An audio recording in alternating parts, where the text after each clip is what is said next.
Back once again for the renegade master. Back once again for the renegade master. Back once again for the renegade master. Back once again for the renegade master. Back once again for the renegade master. Hello my renegades and welcome back, and what are we getting back into? Married at First Sight Australia, series 11, and we are now on episode 21. And later them are catch-ups, don't I? Really, to be fair. So, it is now Confessions of the Couch time, as I always say, aka the commitment ceremony. But before we get into this video, as I always ask, please hit that subscribe button, please hit that notification button so you know I'm on and doing videos. And let's get into this video, shall we? So, there's issues occurring between Michael and Stephen. Stephen is kind of not feeling the zhuzh for Michael anymore because Stephen is thinking that Michael is a little bit too feminine for him.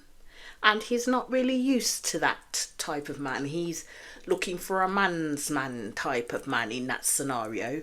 Myself, I don't think Stephen is really giving Michael much of a chance. I mean, Michael's making all these jokes, sitting down at the chairs, making further jokes. It's hella awkward between them, like hella awkward, because Stephen is not even giving no banter back to Michael. And Michael can see that there's something wrong. But I think he's waiting for Stephen to actually bring it up rather than him having to bring it up. Because Michael's thinking that, you know, things are good between them and all it is just Stephen's still got these barriers up, but it is not. So Jaden's still going to go for Tim at the end of the day. And all I would say for Jaden at this point is mind your business and drink your water. Because at the end of the day, Lucinda is point blank sitting there telling you that she is good, showing you that she is going to defend him from people coming at him because they've got it all wrong. Lucinda is telling the whole group she's fine, but again, nobody really wants to listen to Lucinda and his voice yet, and her voice. Yes, I admit that, you know, Tim has done some bullshit, made some comments, not treated Lucinda in the best light and given her the respect that she needed, but he's there with her now at the end of the day, and this is the person that Lucinda is choosing right now to put her lot into. Okay, Lucinda is a big woman. Lucinda knows where her tip is going to be, and I don't think she'll go over that tip, not in the way that Tori's going over that tip for Jack, let my eye add. Lucinda ain't that stupid. You see Tim and Lucinda together and they're basically saying that things have kind of shifted between them, and Tim gives Lucinda props for having his back at that table.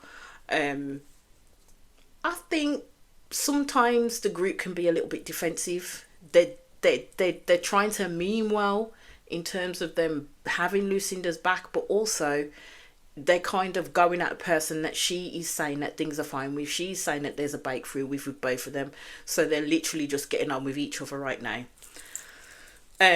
Always keep hearing though when Tim describes Lucinda that she is a solid girl, she's this, she's that, but I don't hear him say anything else within the romantic realm. Do I believe that they're gonna get into the romantic realm? I don't think they are. I really don't think they are. I mean, it's been so long now and things like they're still just getting that comfortability with each other that friends would get, but beyond that I just don't see it myself. So basically Jack is feeling all kinds of anxious about things in terms of going into this commitment ceremony. So I'm just like,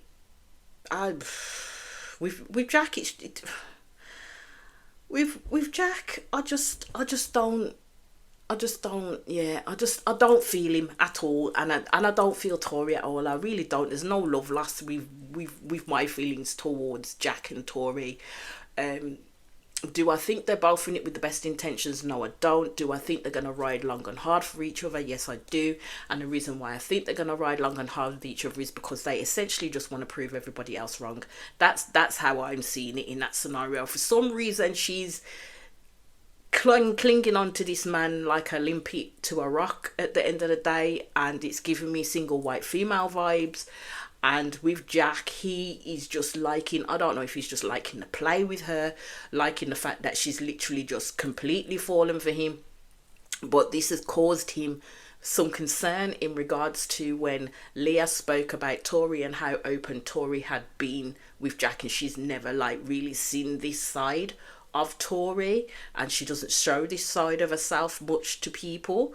So Jack is kind of worried about that.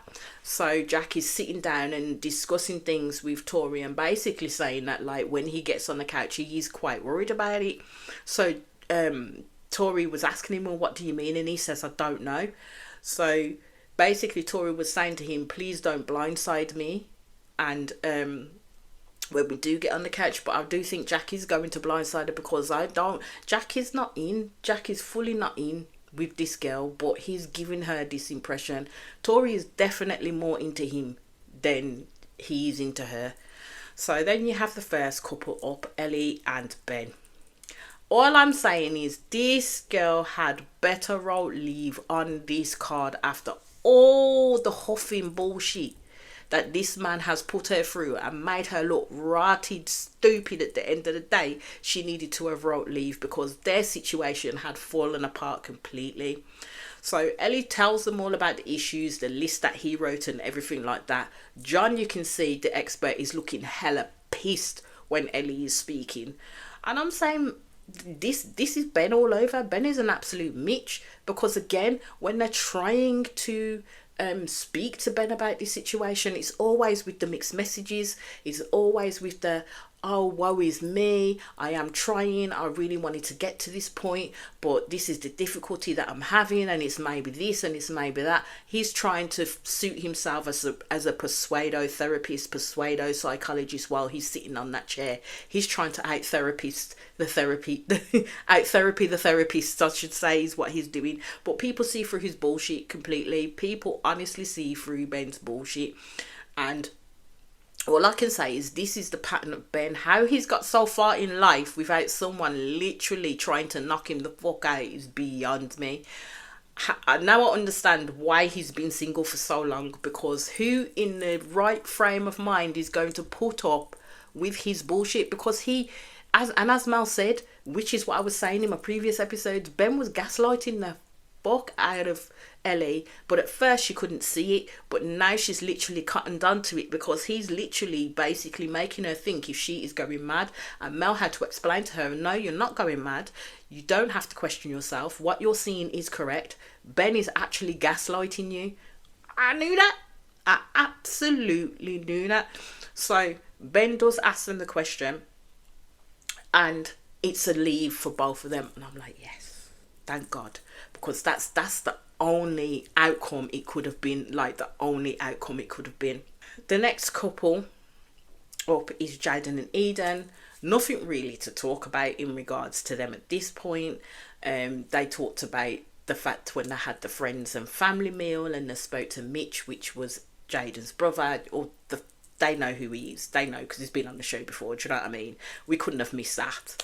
And Mitch basically said, if you had a scale of 1 to 10, how much are you in love with each other? Eden said that she was about a 7, but Jaden said that he was a 9.5. But Eden believes that she will get to the level of where Jaden is, but she's taking it quite slowly. And of course, their decision was to stay. The next couple up was Tristan and Cassandra. Nothing much to write home about between them two at the moment. They're actually getting on well with each other. Cassandra saying that she is loving everything about Tristan, and Tristan has definitely been making it up to Cass in terms of writing leave the previous week, and their both decision was to stay as well. So then we move to the next couple, which was Jade and Ridge. Jade talks about how the confessions letter basically caught her off guard and how she found it hard to open up, but Ridge was with her every step of the way in that, and offering her that reassurance and that emotional connection that she needed from a guy, basically. So it's only been like a week or so for them two, so let's hope things keep rolling as they're rolling with them. And of course, their decision was to stay. Next couple up was Andrea and Richard, and Andrea talks about the week that's happened between them and the fight that happened with them. So Andrea basically, what she did after that time is she went on the phone to her friends and family for 2 hours, went in the room and shut the door. So I was kind of thinking, okay, did Richard feel like, you know, as she'd shut the door and was talking to everybody else for 2 hours, that, you know, she'd essentially shut him out? But he says no, he's basically feeling three sheets to the wind because of the fact that there's no intimacy between them at all. Like, that's completely fallen off, and he was worried it wasn't going to come back. But what Richard needed to understand then is that when Andrea's not in a type frame of mind at this moment in time to have that intimacy, have that sex with you, then you're going to have to wait until she is in that frame of mind, because you literally have to work through what the issues are. Because Andrea was saying that Richard was saying that she was not trying, but she was. She was saying in essence she was trying, but from what we saw, she wasn't technically trying at the end of the day. So he basically said that it wasn't about the sex and the level of what he was or wasn't getting. He basically said that it feels like he has an insecurity of someone who he has been with for 5 weeks and she has no feelings for him.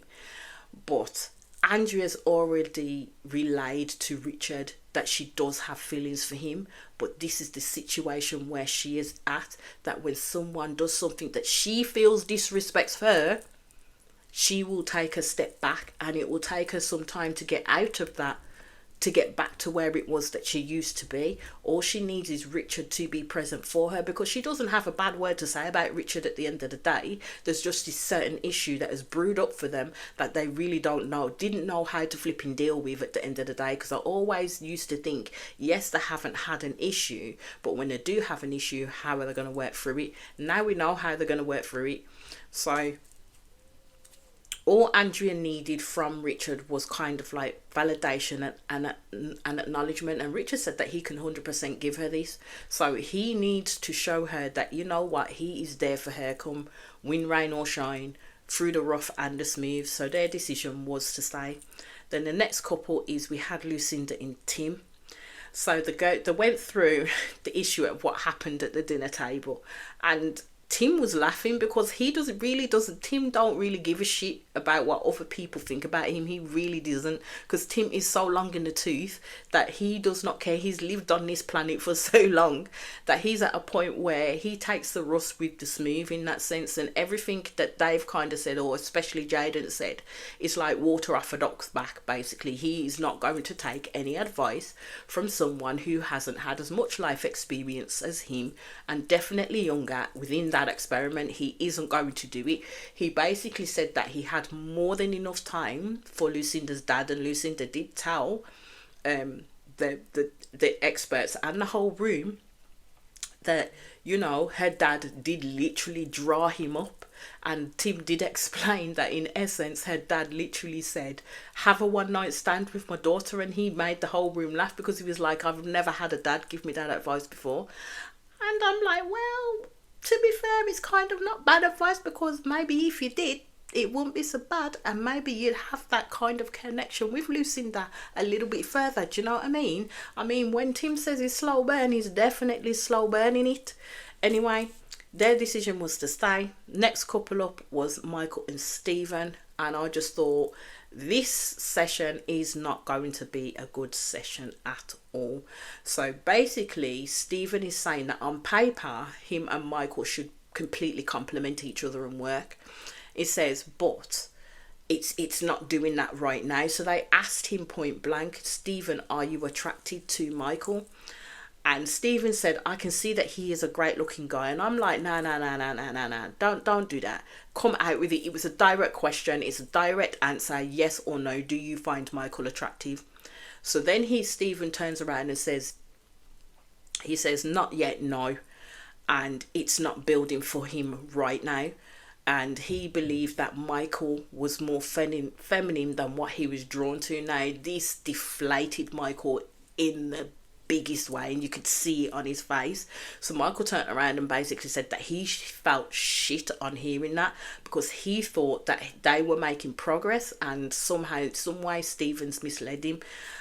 Stephen just basically said that he just wants to reassess everything. He will use this whole week as to reassess, and Michael said that he was willing to wait. I'm like, okay, they're going to do what they got to do at the end of the day. The same with all the other couples in this experiment, and their decision was to stay. So the next couple up was Lauren and Jonathan. Basically, Lauren was saying that they had continued to argue, but then they decided to put the past in the past and accept the apologies of each other, basically. At this moment in time, Lauren said that she had zero romantic feelings for Jonathan.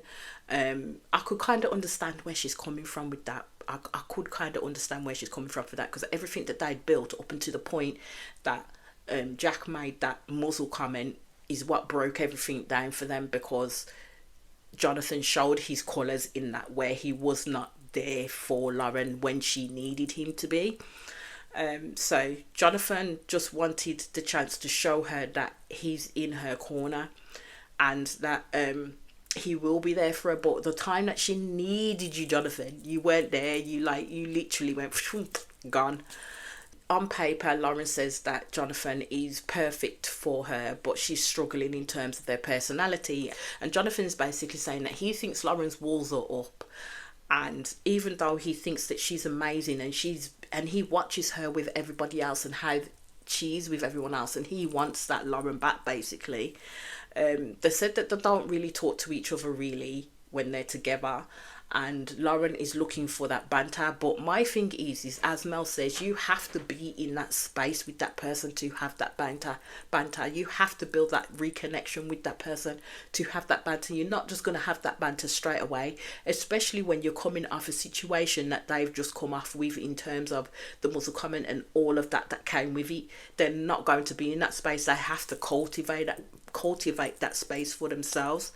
So sometimes I kind of think, when I look at how the experts speak to them and how they interact with them and stuff like that, sometimes I think that the experts be trying too hard to try and get possible connections together so they can have the success stories after, when they get to the final commitments with each other. But that's how I just see it at that point. But their decision was to stay. So the next couple up was Sarah and Tim, and they look absolutely happy with each other. Tim feels that this is the best place that they've been in. Sarah's main concern was thinking that she may be a bit too much for Tim, because that was her concern coming through her relationships, that usually she's quite this loud, brash, very opinionated person, and sometimes it can be overpowering for other people. And she says that she's a big personality, but Tim again allays her fears and basically says that that's what he's attracted to. She is not too much for him. That's what he likes. He likes her fiery nature. So Sarah starts to get emotional, and because it's starting to hit Sarah in terms of where they are at in their marriage at this moment in time, and the fact in regards to her personality and how it can come off to others, and they made the decision to stay. So the next couple up, and I think is the last couple, as they always are, is Jack and Tori. Jack hella ran up to that couch because he wanted to sit in the spot that Tori always sat in. As I said, I don't like them. I really don't.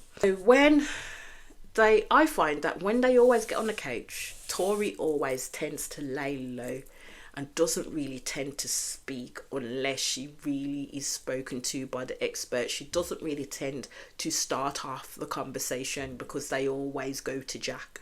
They talk about the dinner party and the fact that Tori shows so much anger in that dinner party, especially towards Tim, and then turned her vitriol to Cassandra. So Tori was talking about how the fact that she started off wanting to go in there, just be laying low. She wasn't ready to go off at no one. I thought, you're full of shit, because as soon as Jaden said what he said, she'd already had a bone to pick with Tim, like seriously wanted to go at him. But because it didn't go her way at the table and Tim got off and was sitting there and was chatting and laughing and da-da-da-da-da, she didn't like it, so she had to go again at Tim. So basically, she says Tim has a way of pushing her buttons and getting her to a certain point. Tori says that Tim had a smug look, and to her, smugly equals sneaky and disingenuous. And what he said to Jaden got underneath her skin. I will call bullshit on that, because she and Jack always has smug looks on their faces, especially Jack, when he knows that he's managed to call Tori back into his side when people are trying to tell her, you need to be careful with this man. and she still doesn't give a shit. She will still follow this man to the nth motherfucking degree. And Jack will constantly have that smug, rotted look on his face, that smirk, that smile, everything. Now, he's a person that is disingenuous, to be fair. But she won't put that on him in the slightest. She'll put it on somewhere else. So basically, they were asking her, but why did it hit you so hard? And Tori was saying that it hit a nerve. So Tori was trying to say that the comment that Tim made towards Jaden was the same destructive comment that Jack has made.